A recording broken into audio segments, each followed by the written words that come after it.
Good afternoon. Thank you all very much. My name is John Sweat, the Director of General Services for BDH. Today, as part of our safety series and luncheon series, we are talking about bomb threat response to suspicious packages. So without further ado, I'm going to pass it over to Capitol Police. Thank you all very much. All right, I'm Sergeant Dowdy, Capitol Police. Yes, I've been here since 1618 almost. No, I've been here 39 years. And this is Officer Bergeron, one of our canine handlers. And her canine dog is Casey, which I just got a card from. And she's been here almost 5 years. Almost 5 years. Canine for a little over 2 years. So, well, what do y'all think you do during a bomb threat? Cry. Please don't. Remain calm. Depends on how it comes in. Correct. So we're going to go over a few ways it could come in, whether it's by phone, mail, email, okay?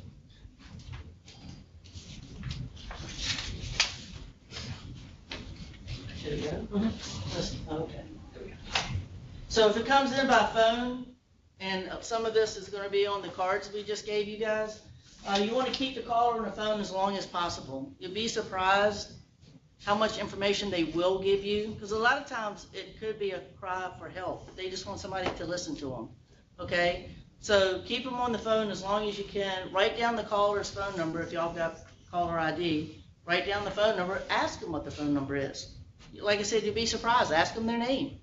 You never know what somebody's going to tell you. And like I said, sometimes it is just a cry for help and they want somebody to talk to. So just listen to them. And while you're doing that, what do you think you're going to do? Write notes. Write notes, but you're going to try to get a co-worker to call us.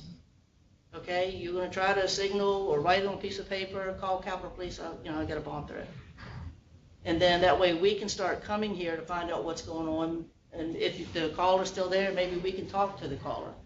But the card, the paperwork that we gave y'all is going to give you information to listen to the background. Do you hear bells in the background? Do you hear a train station in the background? Different things that will kind of give us an idea of where the caller could be calling from. You know, what do you hear in the background? Does the voice sound familiar? Does it sound like an actor or an actress that you can tell us, hey, it sounded just like so-and-so? That way we know what type of voice we're looking for. Okay, so anything that stands out, do they have an accent?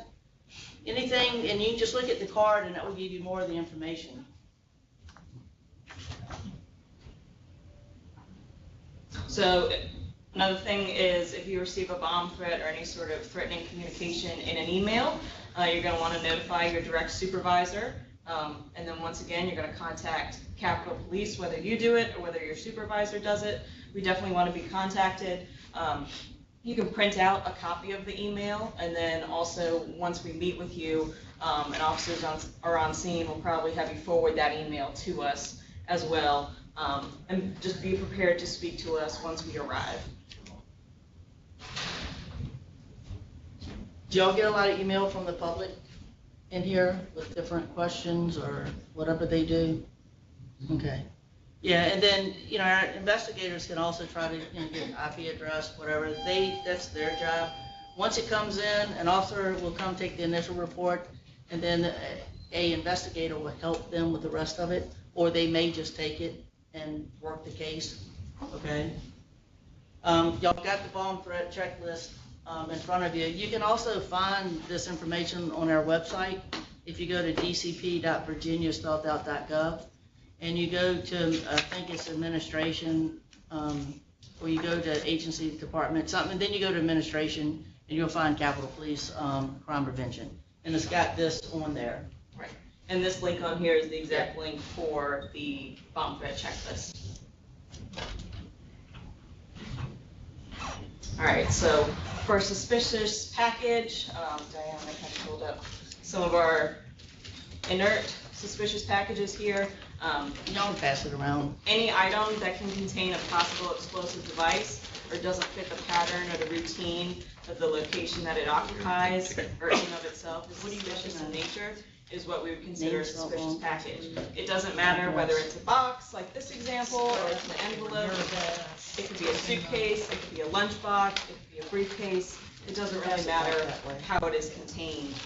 It can still be suspicious. And that being said, no verbal or written threat needs to be present for it to be considered a suspicious package. And then we always tell everybody, never attempt to move, disturb, or dismantle any device or item that is deemed suspicious, because it may be explosive in nature.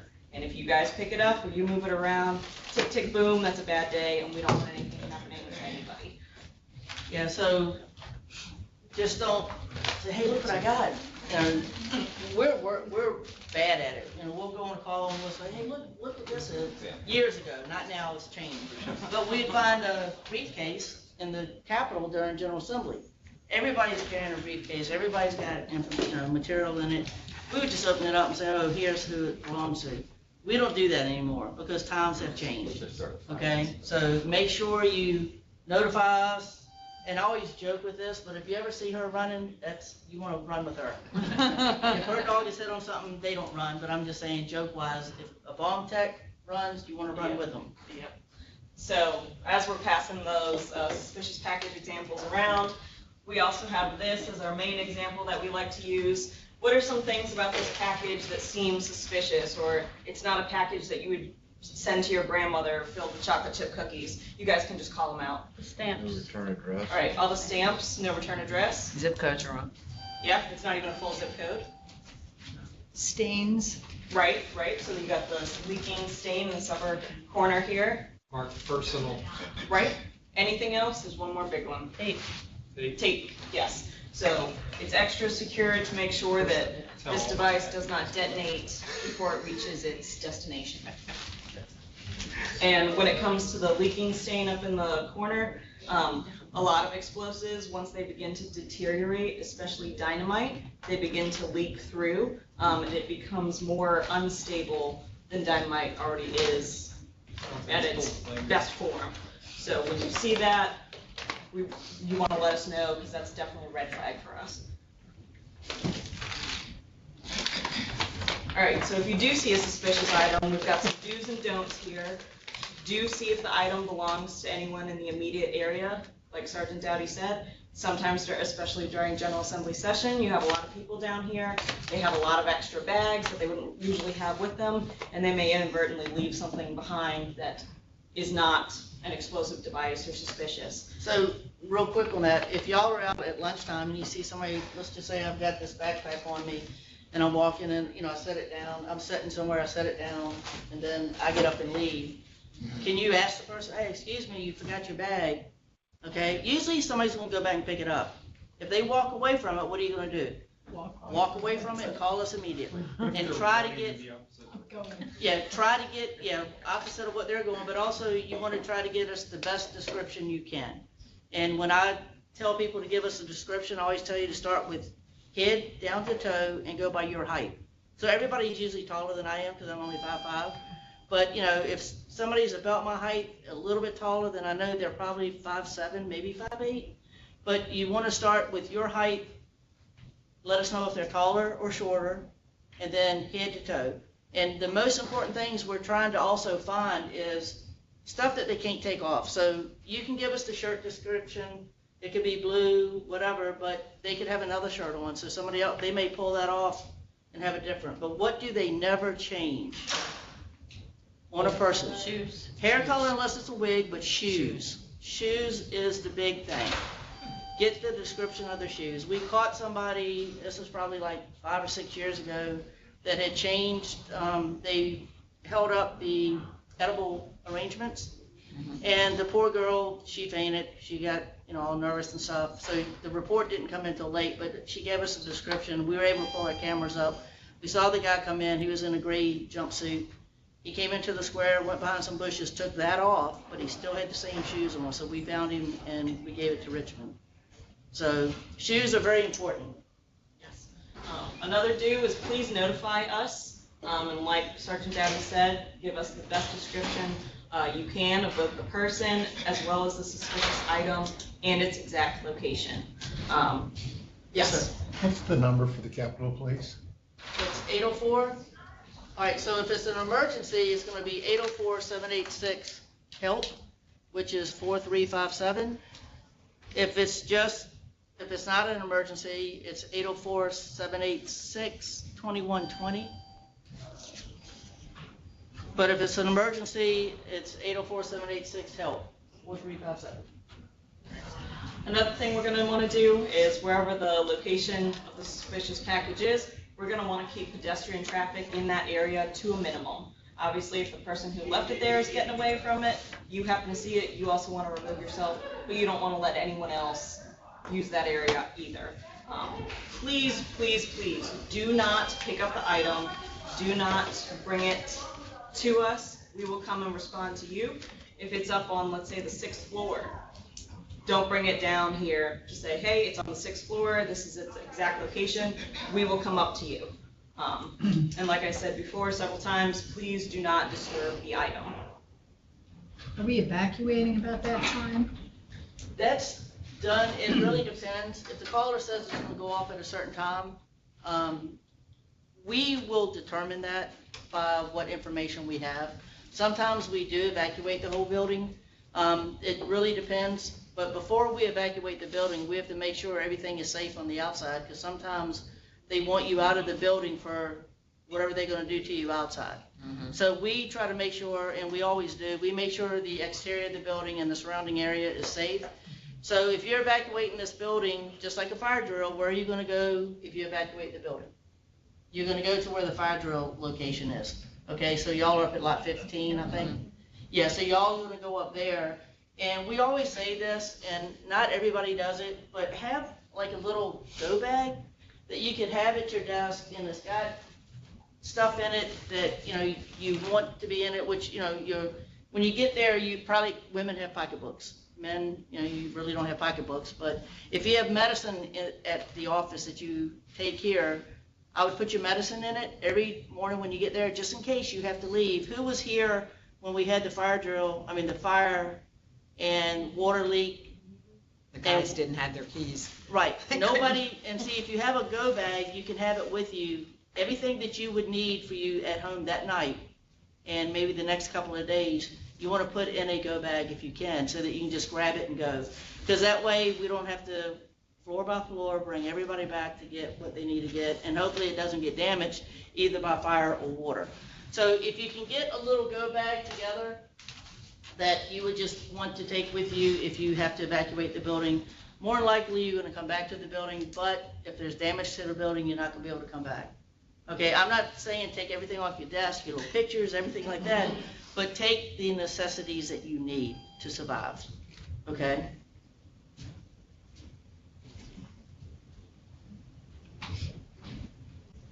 All right, so for the canine side of things, our canines are trained in firearms and explosive detection.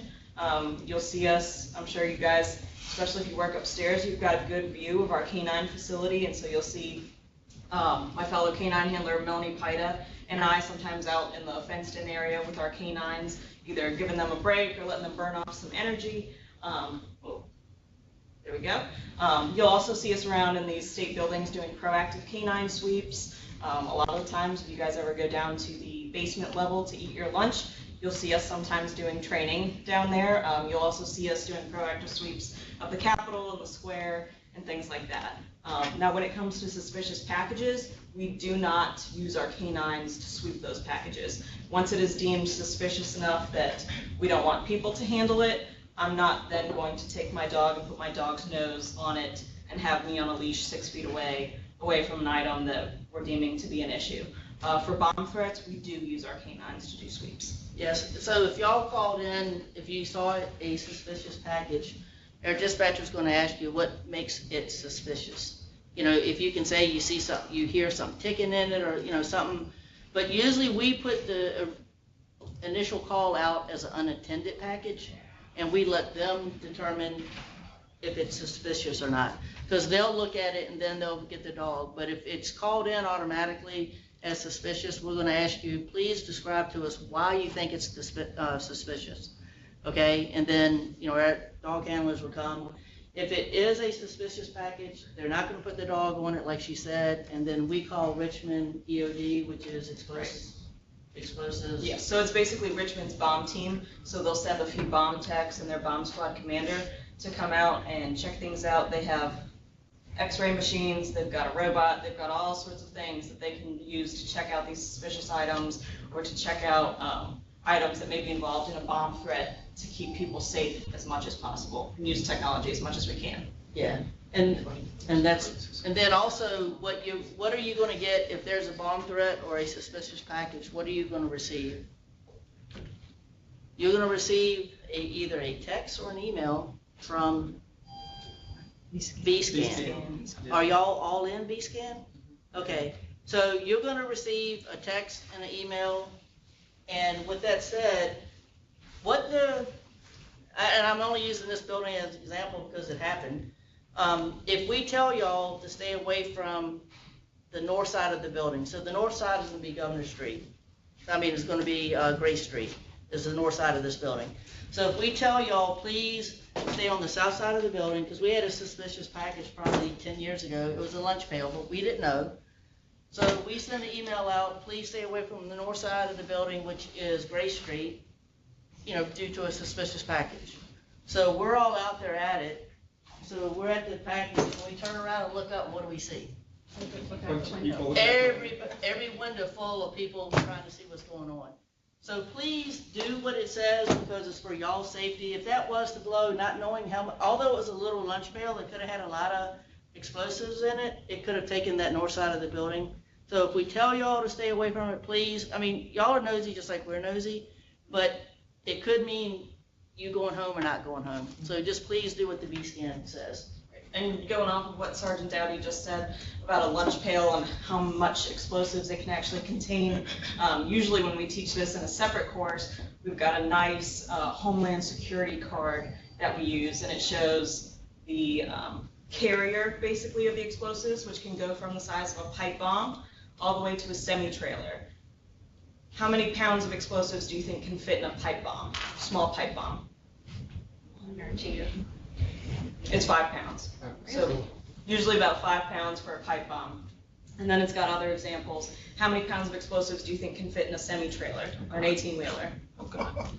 60,000 pounds of explosives. So you'll also see us doing a lot of proactive sweeps. So if you go out for lunch at the GAB, you'll see us sweeping all of the delivery trucks that come in up there, and that's a main reason as to why. You want to go get Casey? Yep, so we're going to do a little canine demo for you today, and I've set up some luggage here. This is one of the categories that our canine has to be trained on. So as you can see, we've got all black luggage. They pretty much are all facing the same way. Most of them are not all exactly the same, but for all intents and purposes, they're the same. So I'm going to go grab her, and then we'll do a demo. All right. And before I go get her, we're not doing any dog pets today. I'm sorry. So you guys got the Casey card instead, but you will get to see her in person. Yeah. So, go ahead. And just wanted to remind y'all, the camera's there for those who are online. Will they be able to see that? Yes, they can now. They can? Okay. Yes, you can see it there. All right, so another thing, this isn't about bombs, but I don't know if y'all open your own mail in your office, or if you open up mail for other people in the office, or if it's opened in a mail room. But cheap way of making sure everybody is safe is, this is just a Ziploc container. So what we try to tell people when they're opening mail, if you have gloves and a mask and a opener, when you open it up, open it over the container, and if something falls out, you can contain it. Otherwise, a lot of times what people do is they hold it and they're like, look, and they tell somebody else. And then by then, everybody's contaminated until we find out that it's nothing serious. So this is something very cheap you can do, if you have to open up mail, and you can contain it to one area. It's just something we try to show, because you'd be surprised, some people buy the bigger ones, which is fine, because some of their packages are bigger. But that will help contain it. Because otherwise, we would be calling DGS, cut the air handling units off. If you're the one that opened the package, you're going to stay right there. We're going to probably talk to you through the door until we find out what's going on, because if we get contaminated, we're not going to be able to help. So we'll probably talk to you through the door or whatever, but try not to spread it if you do open up something and it falls out. Do y'all have any questions while she's gone to get Casey? All pretty much common sense. Well, it is. And sometimes, and you'll be surprised when stuff happens, how your mind, if you have this beside your desk, your mind, you're going to automatically go to what you're supposed to do. Some people do, some people freeze and do nothing. But that's why I don't know if y'all work beside other people in your office area, or if you can get somebody's attention, or on your floor, have a code word so that somebody will come to your office. Because I think y'all are some are in cubicles. Mhm. Yeah, so have a code word. You know, blue means, hey, somebody come here, I got to call Capitol Police for me or something. But have some code word so that if you're not right beside somebody and you can get somebody's attention, they'll come to you so you can tell them what's going on so they can give us a call. The quicker we can get to somewhere, the better it's going to be. And we're right here. We usually respond to y'all within 2-3 minutes at the most. You know, because we usually have people on bikes riding around. We have bike patrol, car patrol, foot patrol. So somebody should be close enough to get here quick. So what are you going to do if you have somebody call and say there's a bomb threat? Keep them on the phone a long time. Yep. And what are you going to ask them? Lots of questions. All these questions. Yep. And here's Casey. So what Elizabeth looks for, what Officer Bergeron looks for, the dog gives signals, and she knows them because she's trained like months with this dog. So she'll know what to pick up on when Casey first starts to smell something. And then what air dogs do, when they do hit on something, they're going to set, and you're going to see that happen. All right, so like Sergeant Dowdy was just talking about, these dogs will show alerts when they smell an explosive odor, and what an alert is basically any change in their regular behavior. So you'll probably see it as soon as she smells the bag with the explosive in it. Take pictures of it? Yeah, go ahead, that's fine. And then her trained response, like Sergeant Dowdy said, is to sit once she locates the And odor. y'all can come up closer so you can see if you want to see. The dog doesn't bite sometimes. It's just like us. Sometimes we're in a bad mood and we just don't want to deal with people sometimes. But so sometimes, especially when they're working, since she's in the work mode, that's why we're not letting anybody pet, because she's in the work mode. Yeah, what these dogs care about most, I'll show you guys once I give her reward. But what they work for every day is this reward from finding an explosive odor or a firearm. They don't get any other toys at any other time except when they're working. They don't get any treats. They don't get to come and snuggle in the bed. They don't get any of that stuff. They strictly live a very, good work dog life, but their life is a little bit different compared to a regular dog. You are just so ready to work, aren't you?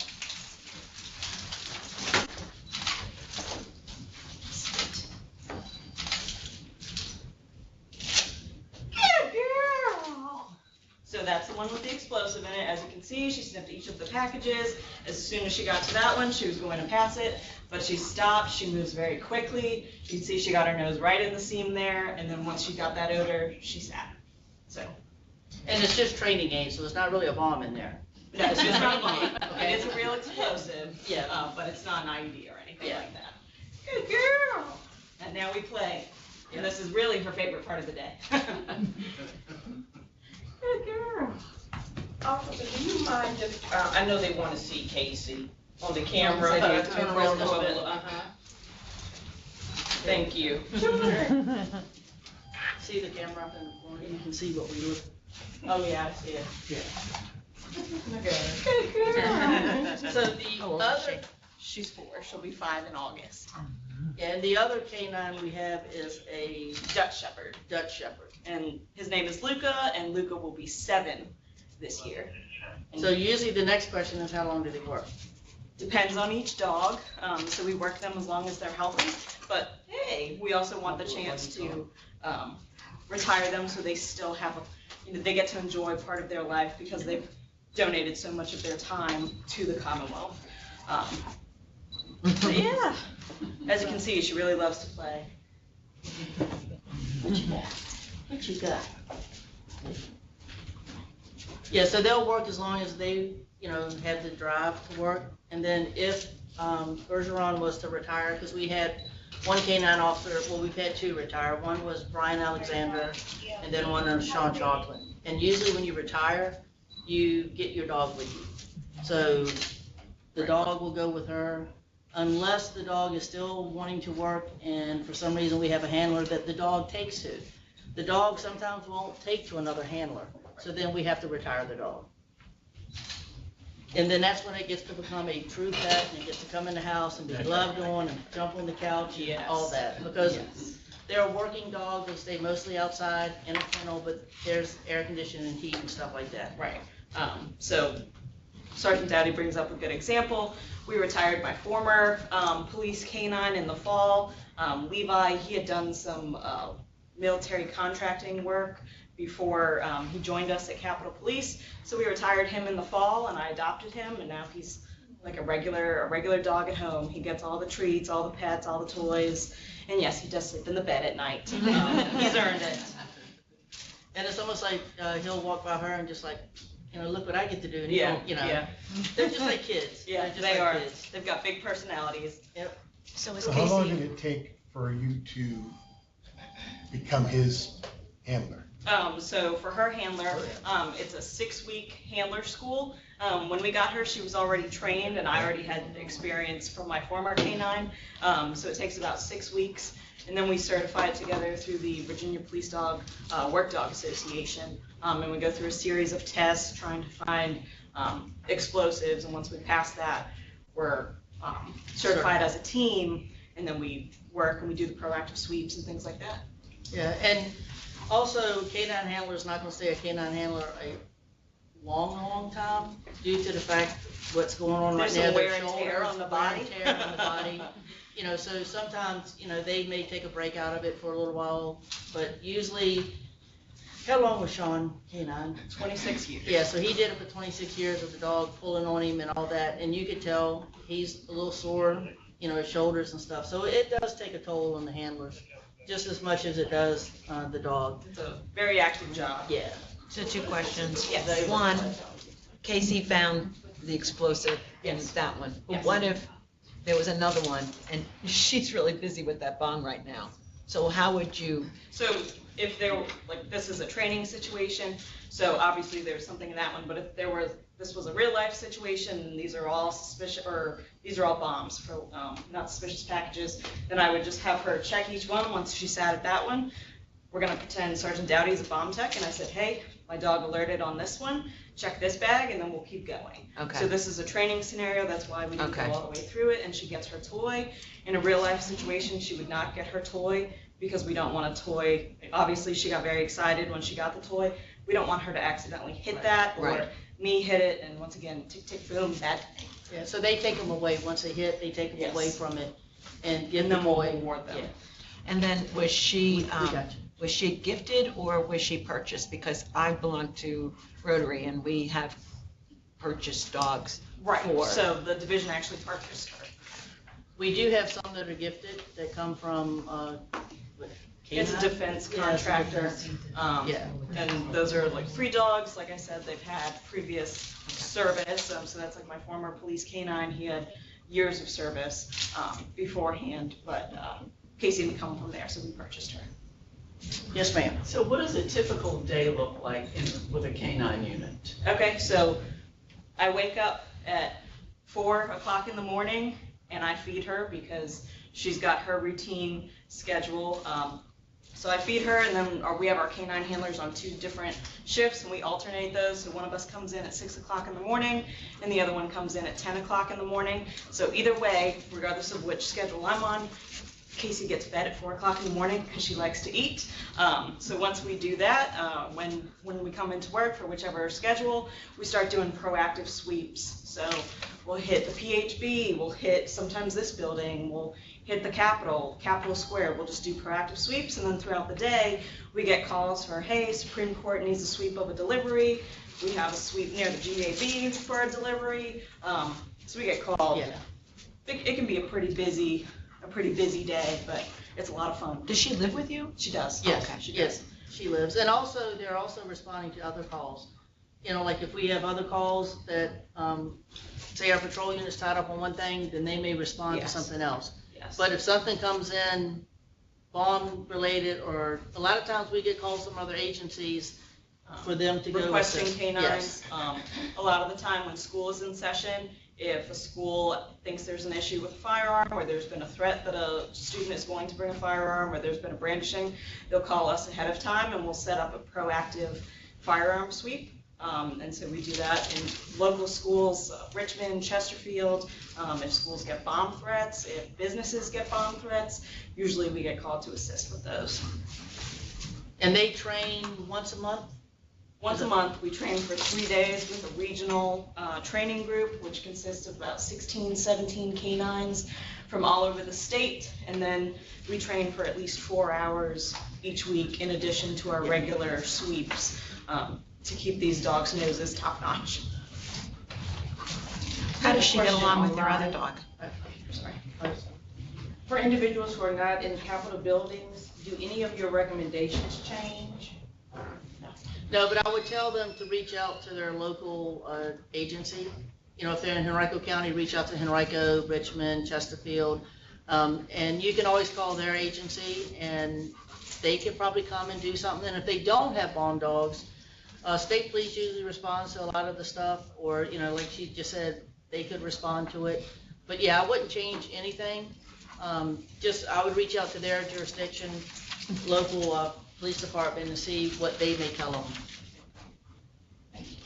Yes, you have one more. How does she get along with your other dog? If she's, doesn't get all the treats and the fun. Right, So where does she live? So the state Division of Capitol Police bought an outdoor kennel Okay. for her, so she's got a nice little pen that she's in. It's got a little dog house that she can go into.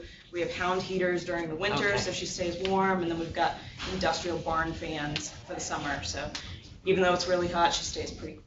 Yeah, and in their car, they have what they call a hot dog. The hot dog system, so when she's in my police vehicle and she's in the kennel and I have to go inside somewhere, it's actually a system so the air conditioning is constantly running, but if the air conditioner were to go out, there's a system that monitors the temperature in the kennel portion of the vehicle, and if it gets too high, it will lower all my windows, it will set off my siren and a fan in the back to try and get that temperature down a little bit, and it will also call our dispatch, my supervisor, myself, and my fellow canine handler to notify us, hey, Officer Bergeron and Canine Casey are experiencing a heat emergency, check on the canine.